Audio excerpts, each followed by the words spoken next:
दोस्तों झारखंड में मनरेगा के अंतर्गत जितने भी सारे जो पोस्ट यहाँ पे वैकेंट है इन सभी पोस्ट के जो है यहाँ पे विज्ञापन आना प्रारंभ हो गई है। तो फिलहाल यहाँ पे जो है समाहरणालय गढ़वा के द्वारा यहाँ पे जो है रिक्वायरमेंट निकाली गई है। लेकिन आने वाले 1 वीक के अंदर झारखंड के जितने भी सारे जो डिस्ट्रिक्ट है इन सभी में जो भी पोस्ट मनरेगा के अंतर्गत अवेलेबल हैं इन सभी की भर्ती आपको देखने को मिल जाएगा। तो यहाँ पे जो गढ़वा डिस्ट्रिक्ट के द्वारा जो रिक्वायरमेंट यहाँ पे निकाली गई है, झारखंड के कोई भी डिस्ट्रिक्ट से अगर आप होंगे तो आप इसमें आवेदन कर पाएंगे। लेकिन अगर आपके पास सभी एलिजिबिलिटी क्राइटेरिया होगी तो ही आप इसके लिए आवेदन कर पाएंगे। अगर आप गढ़वा डिस्ट्रिक्ट के अस्थायी निवासी होंगे तो उनको यहाँ पे जो है अधिक प्रीफरेंस आपको यहाँ पे दी जाएगी। तो कौन से कैंडिडेट आप इसमें अप्लाई कर पाएंगे, क्या क्वालिफिकेशंस आपको यहाँ पे ली जा रही है, क्या अप्लीकेशंस भी यहाँ पे ली जा रही है, तो आज की इस वीडियो में मैं पूरी डिटेल्स में आगे आपको यहाँ पे बतलाने वाला हूँ। वीडियो में आगे बढ़ने से पहले आपसे एक छोटी सी रिक्वेस्ट होगी कि वीडियो को आप लाइक कर दें और अगर वीडियो आपके लिए नॉलेजेबल लगेगी तो चैनल को सब्सक्राइब करके बेल का आइकन को भी प्रेस कर लें,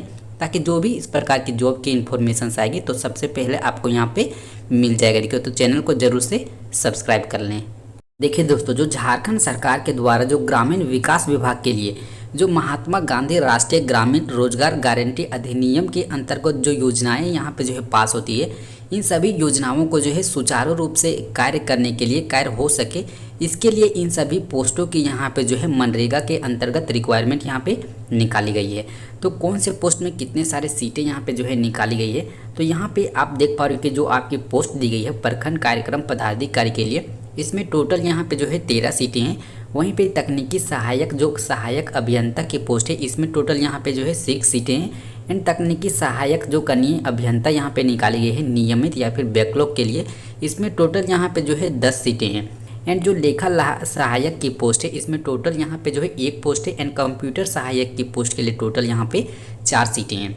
तो आप जिस भी कैटेगरी से होंगे, अनारक्षित, अनुसूचित जनजाति या अनुसूचित जाति या अत्यंत पिछड़ा वर्ग या फिर पिछड़ा वर्ग, तो जो भी कैटेगरी से होंगे तो उसके अनुसार यहाँ पे जो है आप सीटें देख करके आप इसमें अप्लाई कर पाएंगे। यहाँ पे एजुकेशनल क्वालिफिकेशंस की बात करें तो जो एजुकेशनल क्वालिफिकेशंस आपको यहाँ पे ली जाएगी तो आपका डिफरेंट पोस्ट के अनुसार यहाँ पे जो है अलग अलग क्वालिफिकेशंस आपको यहाँ पे ली जा रही है। तो अगर आप प्रखंड कार्यक्रम पदाधिकारी के पोस्ट के लिए आवेदन करते हैं तो इसके लिए जो अनिवार्य योग्यता आपको यहाँ पे ली जाएगी, तो आप किसी भी सरकारी मान्यता प्राप्त विश्वविद्यालय या फिर संस्थान से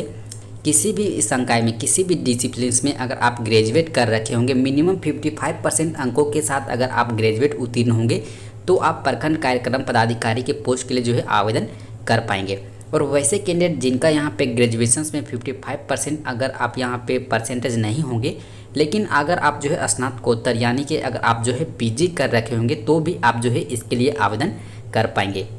जो आपका पीजी के लिए जो आपका यहाँ पे कंडीशंस रखी गई कि समान स्नातक तथा स्नातक प्रतिष्ठा में समतुल्यता स्थापित करने के लिए समान स्नातक की प्राप्तांक प्रतिशत में 10 घटा दिया जाएगा तथा ऐसे घटे हुए प्राप्तांक प्रतिशत को स्नातक प्रतिष्ठा की कोटि में अंकित किया जाएगा। तो इस प्रकार से जो है आपको यहाँ पे स्नातक जो प्रतिष्ठा है इसमें अंकित करके जो है आपको यहाँ पे एलिजिबिलिटी मान ली जाएगी। ठीक है, वहीं पे जो अतिरिक्त योग्यता आपको यहाँ पे रखी गई है, जो प्रखंड कार्यक्रम जो पदाधिकारी है इसके लिए जो अतिरिक्त योग्यता आपकी होनी चाहिए, तो आप किसी भी सरकारी मान्यता प्राप्त संस्थान से MBA, PGDBA या फिर PGDM, PGDRD, BCA, BSc computer, BSc computer honours तथा MSc MCA कंप्यूटर ऑनर्स, ये सब की अतिरिक्त योग्यता अगर आपके पास होगी तो आपको यहाँ पे जो है इसके लिए जो आवेदन कर पाएंगे। जो आपकी सेकेंड पोस्ट है तकनीकी सहायक के लिए, इसमें जो एलिजिबिलिटी कंडीशंस आपको यहाँ पे रखी गई, तो अगर आप किसी भी सरकारी मान्यता प्राप्त विश्वविद्यालय से या फिर संस्थान से जो है अगर आप BE BTech सिविल में कर रखे होंगे तो आप इसके लिए आवेदन कर पाएंगे। जो अतिरिक्त योग्यता आपको यहाँ पे ली जाएगी जो तकनीकी सहायक की जो सहायक अभियंता पोस्ट के लिए, तो आप किसी भी सरकारी मान्यता प्राप्त संस्थान से जो है सिविल संकाय में MTech तथा PGDCA, MCA, MSc computer science अतिरिक्त योग्यता होगी। ये सब जो है आपका यहाँ पे जो लोग तकनीकी सहायक यहाँ पे अप्लाई करते हैं उसके लिए जो है अतिरिक्त योग्यता रखी गई है। ठीक है, वहीं पे जो तकनीकी सहायक है कनीय अभियंता के लिए, इसमें जो अपेक्षित जो शैक्षणिक योग्यता आपको यहाँ पे ली जा रही है, तो अगर आप किसी भी सरकारी मान्यता प्राप्त जो संस्थान होते हैं इसमें अगर आप किसी भी डिप्लोमा अगर आप सिविल से कर रखे होंगे या फिर अगर आप जो है सिविल संकाय में BE BTech भी अगर आप उत्तीर्ण किए होंगे तो आप जो है तकनीकी सहायक पोस्ट के लिए जो है इसके लिए आवेदन कर पाएंगे। जो अतिरिक्त योग्यता आपको रखी गई है तकनीकी सहायक जो कनीय अभियंता जो पोस्ट है इसके लिए, तो आप किसी भी सरकारी मान्यता प्राप्त संस्थान से सिविल संकाय में बीटेक या फिर बीए या फिर बीएससी कंप्यूटर या बीएससी कंप्यूटर ऑनर्स तथा एमसीए पीजीडीसीए या फिर एमसीए कंप्यूटर ऑनर्स, ये सब जो है आपकी अतिरिक्त योग्यता आपको रखी गई है तकनीकी सहायक जो कनीय अभियंता है इस पोस्ट के लिए। जो लेखा सहायक के लिए जो कैंडिडेट अप्लाई करते हैं इसके लिए जो है आपकी जो अनिवार्य योग्यता ली जाएगी, तो अगर आप किसी भी सरकारी मान्यता प्राप्त विश्वविद्यालय या फिर संस्थान से बीकॉम ऑनर्स या सामान्य बीकॉम न्यूनतम जो है 55% अंक से उत्तीर्ण हो, सामान्य बीकॉम उत्तीर्ण जिन्हें 55% जो है प्राप्त नहीं हुआ हो परंतु जिन्होंने तत्पश्चात एमकॉम किया हो, तो अगर आपका 55% यहाँ पे जो है उससे कम होगा, अगर आप जो है तत्पश्चात एमकॉम कर रखे होंगे तो भी आप जो है इसके लिए आवेदन कर पाएंगे। परंतु बीकॉम के कुल प्रतिशत जो है प्रांतक 5 घटाकर उसे जो है बीकॉम ऑनर्स की कोटि में अंकित किया जाएगा। तो इस प्रकार से जो है आपका यहाँ पे एलिजिबिलिटी कंडीशंस रखी गई है लेखा सहायक पोस्ट के लिए। जो अतिरिक्त योग्यता आपको यहाँ पे ली जा रही है लेखा सहायक पोस्ट के लिए, तो अगर आप सरकारी मान्यता प्राप्त विश्वविद्यालय संस्थान से एमकॉम बीसीए तथा एमसीए पीजीडीसीए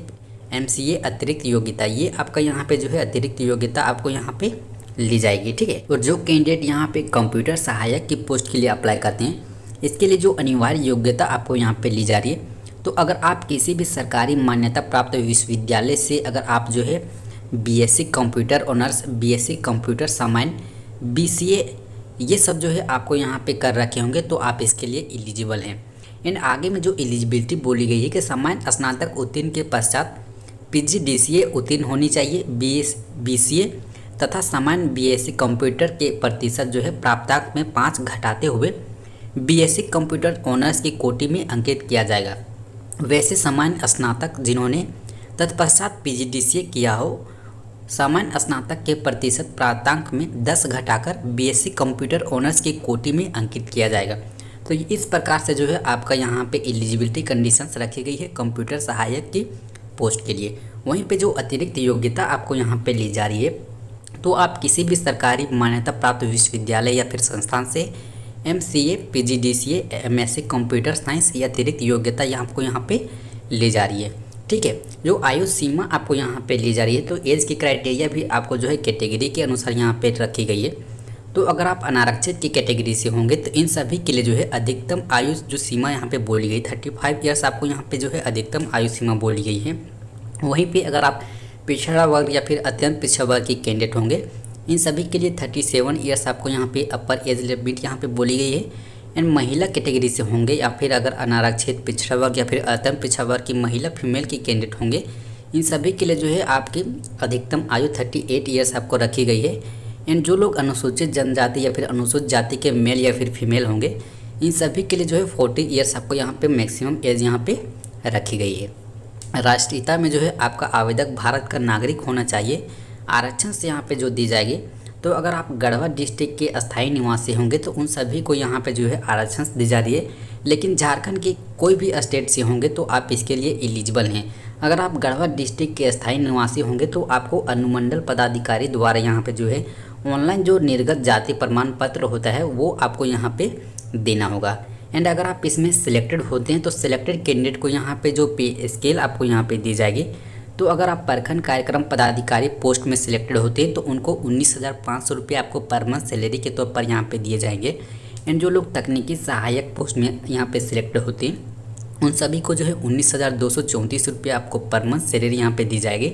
एंड जो लोग तकनीकी सहायक कनीय अभियंता पोस्ट में सिलेक्टेड होते हैं उनको जो है 17,520 रुपये आपको पर मंथ सैलरी यहाँ पे दी जाएगी।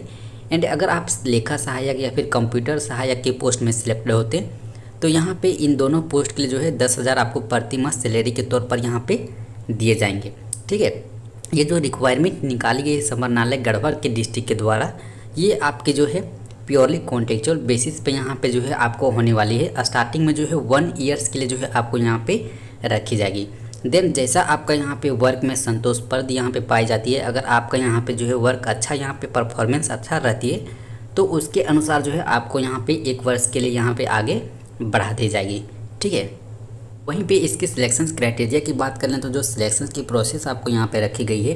कि उपर्युक्त पदों पर शैक्षणिक योग्यता के घटते हुए क्रम में आवेदकों की प्रारंभिक मेगा सूची तैयार की जाएगी एवं आवश्यकता अनुसार दक्षता परीक्षा ली जा सकती है। तो यहाँ पे जो है बोली गई कि दक्षता परीक्षा ली जा सकती है, यानी कि स्टार्टिंग में जो है यहाँ पे आपको जो कैंडिडेट यहाँ पे शॉर्ट लिस्टेड होते हैं तो शॉर्ट लिस्टेड कैंडिडेट को यहाँ पे जो है आवश्यकता अनुसार अगर यहाँ पे ज़्यादा कैंडिडेट अगर यहाँ पे जो है शॉर्ट लिस्ट हो जाते हैं उसके बाद जो है आपको यहाँ पे परीक्षा ली जाएगी, नहीं तो जो है आपका यहाँ पे मेरिट लिस्ट के अनुसार ही जो है आपको यहाँ पे सिलेक्शन होने वाली है। ठीक है, तो आपको यहाँ पे किसी भी प्रकार की जो है यहाँ पे ना ही एप्लीकेशंस पे यहाँ पे ली जाएगी, ना ही आपको कोई और मोड से जो है आपको सिलेक्शंस होने वाली है। ओनली आपको मेरिट लिस्ट के ही अनुसार आपको यहाँ पे सिलेक्शंस होगी। अगर ज़्यादा कैंडिडेट इसमें अप्लाई करते हैं तो उसके बाद जो है दक्षता एंड परीक्षा जो रिटर्न टेस्ट है इसके माध्यम से जो है आपको यहाँ पे सिलेक्शंस होने वाली है। तो आप इस फॉर्म को कैसे आवेदन कर पाएंगे, तो आवेदन जो है आपको ऑनलाइन मोड पे ही आपको यहाँ पे करनी है, जो कि आपका इसकी लास्ट डेट यहाँ पे दी गई है 10 अगस्त 2021 के शाम को 5 बजे तक। जो है यहाँ पे जो एड्रेस दी गई है जिला ग्रामीण विकास अभिकरण गढ़वा में केवल निबंधन डाक द्वारा यहाँ पे प्राप्त किया जाएगा। तो यहाँ पे आप किसी भी निबंधन पोस्ट या फिर स्पीड पोस्ट इन सभी में से एक कोई भी माध्यम से जो है आप इसके लिए आवेदन कर पाएंगे। जो आपको यहाँ पे आवेदन करना है, सबसे फर्स्ट जो इसकी अप्लीकेशंस फॉर्मेट है मैं आपको नीचे में आपको दिखाने वाला हूँ कि इसका जो अप्लीकेशंस फॉर्मेट है उसको आप प्रिंट आउट ले लीजिएगा किसी भी साइबर कैफ़े से। देन जितने भी सारे वहाँ पे जो डिटेल्स आपको वहाँ पे दी गई होगी उन सभी डिटेल्स को आपको अच्छी तरह से फिल कर लेनी है।